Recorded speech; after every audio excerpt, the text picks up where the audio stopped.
की आपको अंडरस्टैंडिंग हो गई होगी कि ये कहते किसे हैं।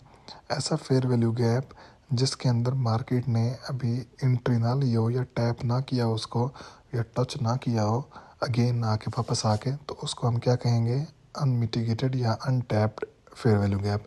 और ऐसा फेयर वैल्यू गैप जिसके अंदर मार्केट ने एक बार टैप किया हो या एंट्री ली हो और फिर वापस चली गई हो रिजेक्ट हो गए, उसको हम क्या कहेंगे, मिटिगेटेड या tapped fair value gap. For example मैं आपको एग्जांपल अगर दिखाऊं तो मिसाल के तौर पे आप यहाँ पे देखें अगर कि ये जो ये वाला एरिया है, ये देखें ये वाला एरिया, ये भी पीछे रेड कैंडल है, ठीक है, ग्रीन कैंडल बनी और आगे क्या हुआ है, ग्रीन कैंडल है, ठीक है। पहली और तीसरी के बीच ये वक्फा है, इसको क्या कहेंगे हम, एफवीजी। अब मार्केट यहाँ से तेज़ी से ऊपर निकल गई है, ठीक है।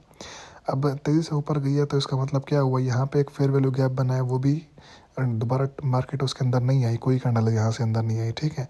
एक और कैंडल जो है ना, क्या हुआ है कि एक और यहाँ पे एफवीजी बना है, ठीक है। ये देखें इस ग्रीन कैंडल और इन ग्रीन कैंडल के बीच में जो कैंडल है ना, ये वाला जो है ना यहाँ पे बना है, तो ये भी मार्केट यहाँ से ऊपर निकल गई। अब जब दोबारा मार्केट आई है तो पहले सबसे पहले देखें इसने इस फेयर वैल्यू गैप के अंदर टैप किया हल्का सा, यहाँ पे इसने छोटा सा सेटअप दिया होगा, ठीक है। वो सेटअप दे के फिर ये रिवर्स हुई है। उसके बाद जब वापस आई है, अब जब एक बार एक फेयर वैल्यू गैप टैप हो जाएगा, लाइक उसके अंदर मार्केट ने हल्का सा टच दे दिया है, तो वो हमारे किसी काम का नहीं है, ठीक है। उसको हमने दोबारा उसकी आस नहीं लगा के बैठना कि मार्केट अगर इसके अंदर आएगी तो फिर हम एंट्री लेंगे। एक बार वो मिटिगेट हो गया, टैप हो गया, तो अब हमारे किसी काम का नहीं है। अब जब इसको टैप करके मार्केट वापस चली गई है, इसका मतलब इसका काम ख़त्म हो गया। अब जो अनमिटिगेटेड या अनटैप्ड फेयर वैल्यू गैप पड़ा हुआ है वो ये वाला है, ठीक है। तो अगेन देखिए मार्केट जब यहाँ से नीचे आई, अगेन इसने इसके अंदर हल्की सी एंट्री ली, ठीक है। ये देखिए यहाँ पे इसको टैप किया और टैप करके रिवर्स चली गई, ठीक है। आई होप कि जो है ना फेयर वैल्यू गैप्स की अब आपको अंदाज़ा हो गया होगा कि जो है ना ये कैसे काम करते हैं। अच्छा, अब चलो यहाँ से तो रिवर्स हुई है, लेकिन अब आप एक चीज़ देखें कि ये जो फेयर वैल्यू गैप बने हुए हैं कुछ, मिसाल के तौर पे ये वाले हैं, ठीक है, मार्केट इनके अंदर आई है लेकिन ऊपर तक गई है, तो ऐसा क्यों हुआ है, ठीक है। तो ऐसी चीज़ें जो है ना हमने देखनी है कि फेयर वैल्यू गैप काम कहाँ पे करते हैं और कहाँ पे नहीं करते हैं, ये चीज़ें हमने देखनी है। अच्छा, मिसाल के तौर पे यहाँ पे भी देखें अगर, तो ये भी एक अच्छा फेयर वैल्यू गैप था, ये देखें ये था, फिर उसके बाद ये और ये, लेकिन मार्केट यहाँ से रिवर्स नहीं हुई, क्यों नहीं हुई, तो ये चीज़ें हमने आइडेंटिफाई करनी है। तो ऐसा फेयर वैल्यू गैप जिसके अंदर एक बात तो आपने याद रखनी है, अगर तो फेयर वैल्यू गैप छोटा हो, जैसे ये वाला फेयर वैल्यू गैप है, ठीक है, लाइक वक्फा छोटा हो पहली और तीसरी कैंडल के दरमियान, तो इसको हम गैप छोटा हो, इसको हम क्या कहेंगे, फेयर वैल्यू गैप। अगर गैप ज़्यादा हो जाए तो इसको हम फेयर वैल्यू गैप नहीं कहेंगे, इसको बल्कि हम क्या कहेंगे, इम्बैलेंस कहेंगे, ठीक है।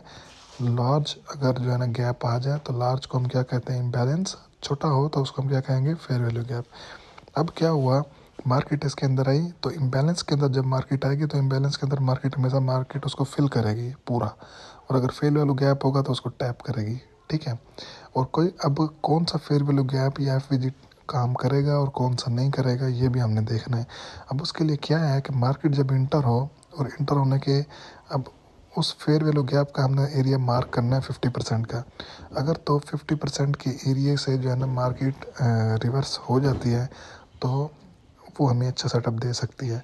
अगर 50% के एरिया से नीचे जाती है तो इसका हमने जो है ना एंट्री नहीं लेनी, इसका मतलब वो वाला फेयर वैल्यू गैप काम नहीं करेगा।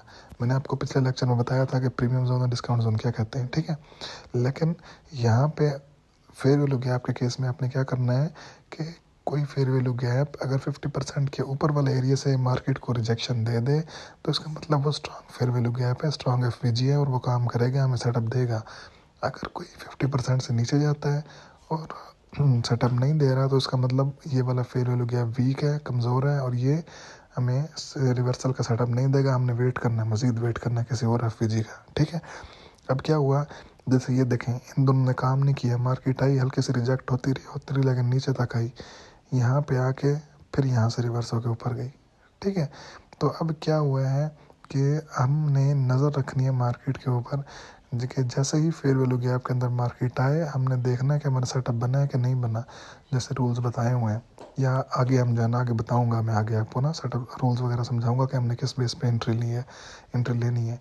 तो अगर वो रूल्स फॉलो होने हैं तभी हमने एंट्री लेनी है, अगर रूल्स फॉलो नहीं होते तो हम एंट्री नहीं लेंगे।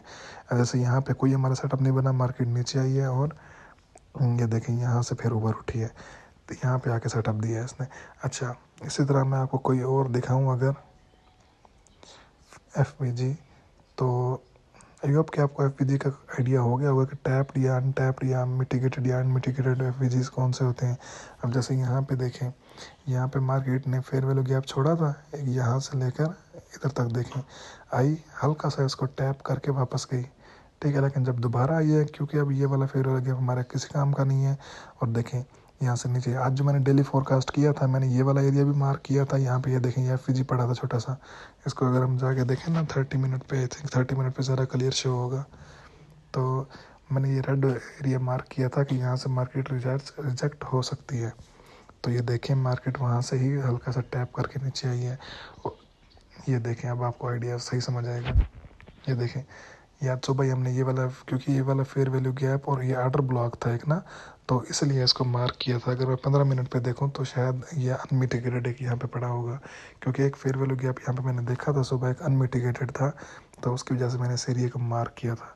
अब देखें वहाँ से एग्जैक्ट मार्केट ने उसको टैप किया और वहाँ पर टैप करके नीचे आ गई है। ये देखें ये क्या हुआ यहाँ पे, ये देखें ये एक फेयर वैल्यू गैप पड़ा था, ठीक है, यहाँ से, और ये अनमिटिगेटेड था, मार्केट गई है उसी को टैप करके नीचे, यहाँ पे भी ऐसे था, मैंने उसी बेस पे निशान लगाया और मार्केट यहाँ से ऊपर गई, उधर से नीचे गई, ठीक। तो इन एरियाज़ को फेयर वैल्यू गैप बहुत इंपॉर्टेंट है, आपने इनको याद रखना है, ठीक है। अब ये वाला जो मैंने एरिया मार्क छोटा सा किया था, अब ये मैंने 5 मिनट साथ ही बताया था कि भाई जो 5 मिनट के एरियाज़ होते हैं वो बहुत कम काम करते हैं, लेकिन हम निशानी के तौर पर उनको यूज़ कर सकते हैं, ठीक है। अच्छा, तो ये सारा सीन है। अच्छा, अब आई होप कि एफ की जो भी चीज़ें हैं वो आपको समझ आ गई होंगी। अगर कोई चीज़ किसी चीज़ की समझ नहीं आई तो आपने बार बार देखना है लेक्चर को, ताकि आपको समझ आए। जैसे अब यहाँ पे एफ बना हुआ था, ये देखें यहाँ पे बना, ठीक है, लेकिन मार्केट तेज़ी से नीचे आई, ये एफ इसको नहीं रोक सका और मार्केट नीचे चली गई, ठीक है। तो ये चीज़ हमने देखनी है। अब यहाँ पे देखें, यहाँ पे 15 मिनट पे एक एफ बना था, ठीक है, मार्केट आई, इसके अंदर थोड़ा सा रेंज करती रही आखिरकार ये, क्योंकि ये फेयर वैल्यू स्ट्रांग था, इसने ऊपर पुश कर दिया और मार्केट ऊपर चली गई। तो ये एरियाज हमने आइडेंटिफाई करने हैं कि कैसे जो है ना कहाँ पे हमने एंट्री लेनी है। अब देखें ये 15 मिनट के ऊपर अगर मैं आपको यहाँ पे दिखाऊँ तो ये वाला फेयर वैल्यू गैप भी इसने हल्का सा टैप करके नीचे आई है, ठीक है। तो इस तरह के जो एरियाज़ है ना, इंपॉर्टेंट एरियाज़, वो हमने मार्क करने हैं। मज़ीद जो है ना, जैसे जैसे मैं लेक्चर बनाऊँगा उसमें मज़ीद निशानियाँ बताऊँगा कि जो है ना कौन सा एफ ठीक से